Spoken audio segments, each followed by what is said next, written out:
सोने चांदीचे दर सातत्यानं वाढल्यानं बघता बघता हे दर उच्चांकीवर पोहोचले होते। त्यामुळे दागिने खरेदीसाठी इच्छुक ग्राहकांमध्ये चिंता वाढली होती। परंतु मागील 3 दिवसांपासून सातत्यानं सोन्याच्या दरात घट झाली आहे। त्यामुळे ग्राहकांना मोठा दिलासा मिळाला आहे, तर चांदीच्या दरात मात्र वाढ झालेली दिसत आहे। नागपुरातील सराफा बाजारात 20 मार्च 2025 रोजी सोन्याचे दर प्रति 10 ग्राम 24 कॅरेटसाठी 89,200 रुपये होते। हे दर आजपर्यंतचे विक्रमी दर आहेत। त्यानंतर दरात घट वा वाढ नोंदवली जात आहे।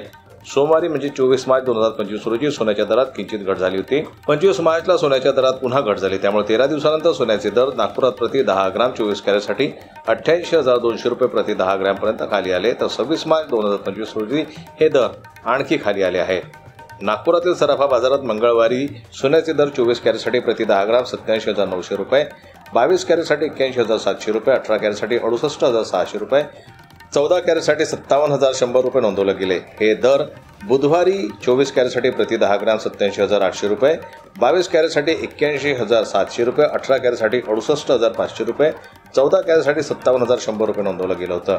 त्यामुळे नागपुरातील सराफा बाजारात 25 मार्च 2025 रोजीच्या तुलनेत 26 मार्च 2025 रोजी सोन्याचे दर 24 कॅरेटसाठी प्रति 10 ग्राम 100 रुपये, 18 कॅरेटसाठी 100 रुपये घसरल्याचे दिसत आहे। तर 22 कॅरेट आणि 14 कॅरेटच्या दरात बदल झालेला नाही। त्यामुळे लग्न समारंभ, वाढदिवसासह इतर कार्यक्रमात दागिने खरेदीचा बेत असलेल्या ग्राहकांना किंचित दिलासा मिळाला आहे।